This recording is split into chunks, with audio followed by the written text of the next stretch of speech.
Welcome to this lecture on animal biotechnology.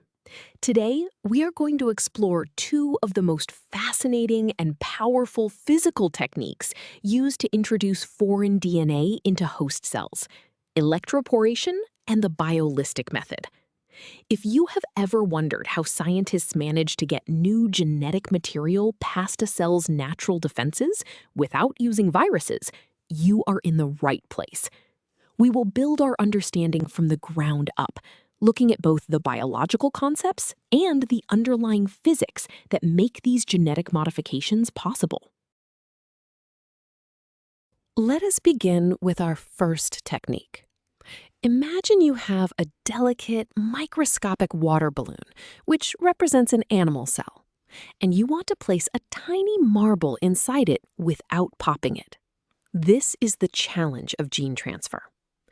Electroporation solves this by using a brief but powerful zap of electricity. This sudden surge of electricity disrupts the phospholipid bilayer of the cell membrane, causing the lipid molecules to temporarily shift. This shift forms tiny aqueous pores, acting as open doors. Because DNA is negatively charged, it rushes from the surrounding liquid suspension through these pores and into the cytoplasm.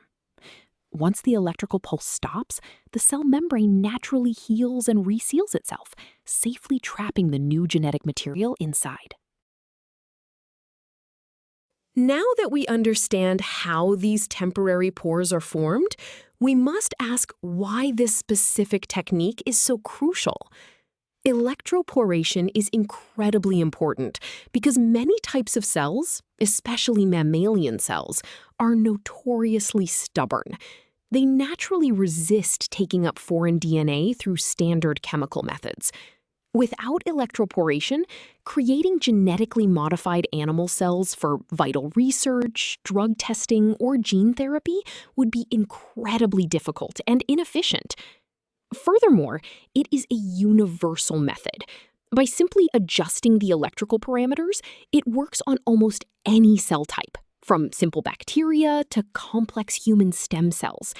It even allows scientists to introduce massive pieces of DNA, such as entire artificial chromosomes, which are simply too bulky for other delivery methods to handle. To successfully perform this technique without killing the cells, we must carefully control the intensity of the electrical shock. This brings us to the formula for electric field strength. Conceptually, this formula describes the electrical pressure applied across the physical space holding the cells. In this equation, E represents the electric field strength, measured in volts per centimeter. The variable V stands for the applied voltage, which is the total electrical pressure provided by the machine, measured in volts. Finally, D represents the distance between the two metal electrodes inside the cuvette, measured in centimeters. If you increase the voltage V, the electric field becomes stronger, creating larger pores. Conversely, if you use a cuvette with a wider gap, D, the electric field decreases, meaning you would need to pump up the voltage to achieve the exact same pore-forming effect. Before we move on, let us see this formula in action with a concrete example. Suppose you are trying to introduce a therapeutic gene into mouse fibroblast cells. The protocol requires an electric field strength of 1,500 volts per centimeter, and your cuvette has a gap of 0.4 centimeters. We need to find the exact voltage to set on the machine. We use the rearranged version of our formula, where voltage equals the electric field multiplied by the distance. We substitute our known values, multiplying 1,500 by 0.4. This gives us a final answer of 600 volts. Physically, this means delivering exactly 600 volts will create the perfect electrical environment to open the pores without frying the delicate mouse cells. Now that we have used this rearranged formula to find the voltage, let us understand exactly where it comes from. We start with our fundamental physics equation, which states that the electric field, E, equals the voltage, V, divided by the distance, d. To find the required voltage setting for our machine, we need to isolate V. We begin this mathematical process by multiplying both sides of the equation by the distance variable, d. This is a standard algebraic operation that maintains the balance of the equation while allowing us to manipulate the terms to serve our biological experiment. Continuing from our previous step, we can now simplify the equation. By multiplying both sides by the distance variable on the right side of the equation cancels out completely. This mathematical operation successfully moves the distance variable to the left side, leaving the voltage V completely isolated. We then simply flip the equation around for standard readability, resulting in V equals E times D. This proves our working formula. By understanding this simple derivation, you never have to guess your machine parameters, ensuring you do not risk destroying your valuable cell samples during the electroporation process. Having established the strength of the shock, we must now consider its duration, which is equally critical for cell survival. This brings us to the concept of the time constant. Conceptually, this formula dictates how quickly the electrical pulse decays over time. In this equation, the Greek letter tau represents the time constant, measured in seconds. It is the time it takes for the voltage to drop to about 37% of its initial peak. The variable R stands for the resistance of the cell suspension, measured in ohms. The symbol C represents the capacitance, measured in farads, which is the machine's ability to store charge. If you increase the capacitance, the machine stores more charge, causing the pulse to last longer. Similarly, a higher resistance slows down the electrical drain, which also increases the time constant. Let us apply this time constant formula to a real laboratory scenario. You are preparing to electroporate animal stem cells. The machine is set to a capacitance of 50 microfarads, which is 50 times 10 to the negative 6 farads. The total resistance is 100 ohms. We need to determine how long the pulse will effectively last. We choose our time constant formula and substitute the known values. We multiply 100 by 50 times 10 to the negative 6. Multiplying the whole numbers gives us 5,000, keeping the scientific notation intact. This results in a final answer of 0.005 seconds, or 5 milliseconds. Physically, this brief 5 millisecond duration is ideal, ensuring pores open without permanently shredding the cell membrane. To solidify our understanding of these mathematical parameters, let us look at a visual representation of the process. On the screen, you see a schematic of an electroporation cuvette. Notice the two vertical metal electrodes. The distance between them is the variable d from our first formula. Suspended in the liquid between these electrodes are the animal cells and the squiggly DNA molecules. When the voltage is applied, the electric field is generated across this gap. Now, look at the magnified close-up of the cell membrane. You can clearly see how the electrical spark disrupts the phospholipid bilayer, creating a temporary pore. The arrow illustrates the negatively charged DNA passing directly through this open channel, into the cell, perfectly demonstrating the physical reality behind the equations we just solved. While electroporation is elegant, it requires cells to be suspended in liquid. This brings us to our second technique. Imagine trying to deliver a message into a thick, impenetrable fortress. Knocking will not work, so you write the message on a cannonball and fire it through the wall. This aggressive but highly effective approach is the core idea behind the biolistic method, commonly known as the gene gun.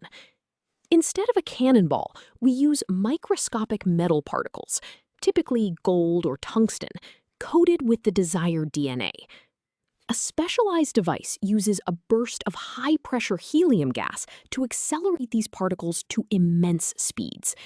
They act as microscopic bullets, physically piercing through tough cell membranes and delivering the DNA directly into the cytoplasm or nucleus. Now that we know how the gene gun operates, we must explore why such a brute force method is necessary. This method is absolutely revolutionary because it completely bypasses the biological and chemical limitations of other transformation techniques.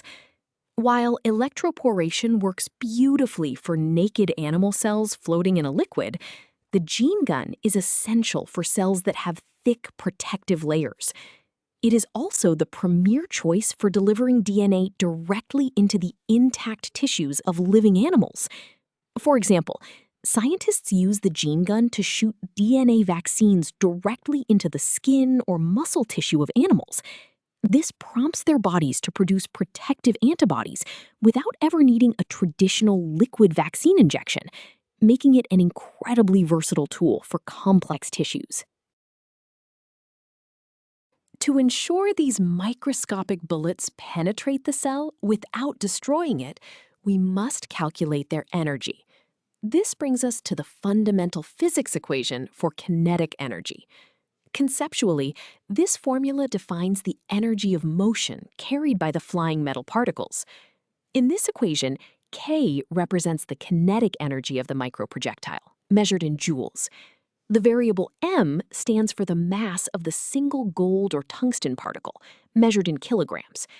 The symbol v represents the velocity, or speed of the particle as it leaves the gene gun, measured in meters per second.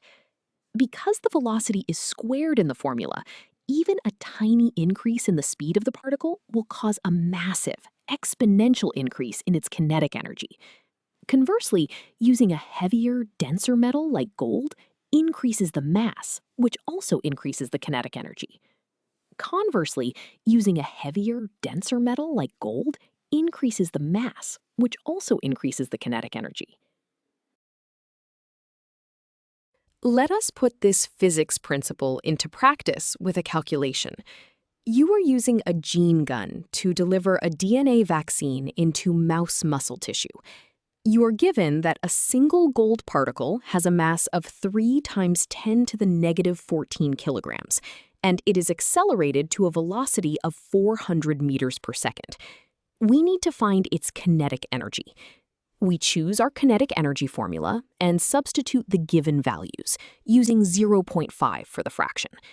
Following the order of operations, we square the velocity first, which gives us 160,000. Multiplying these values together yields a final answer of 2.4 × 10⁻9 joules. Physically, this specific, highly focused energy level is perfectly calibrated to punch through the outer membrane and deposit the DNA safely without causing the cell to explode. To fully grasp how that kinetic energy is applied, let us examine the mechanics of the gene gun visually. On the screen, you can see the internal schematic of the device. At the very top, the high-pressure helium gas builds up until it bursts through the rupture disk. This massive burst of gas accelerates the macrocarrier, which is the plastic disc holding our DNA-coded microparticles. Notice what happens at the stopping screen. The macrocarrier hits the screen and abruptly halts, but the microscopic gold particles continue flying forward at immense speeds. You can see them traveling downward and striking the target tissue at the bottom. The diagram clearly shows these particles utilizing their kinetic energy to pierce directly through the tough outer boundaries of the green cells, successfully delivering their genetic payload. We have covered a tremendous amount of ground today, so let us summarize our key takeaways. First, we learned that electroporation uses precise electrical shocks to gently open temporary doors in the cell membrane, making it ideal for delicate animal cells in a liquid suspension. Second, we explored the biolistic gene gun, which uses brute physical force to shoot DNA-coated heavy metals directly through tough cellular barriers, perfect for intact tissues. Finally, remember that both of these powerful physical techniques allow us to introduce foreign DNA while completely bypassing the need for biological vectors, like viruses. Mastering these two distinct methods gives you the versatile tools needed to genetically modify almost any living organism.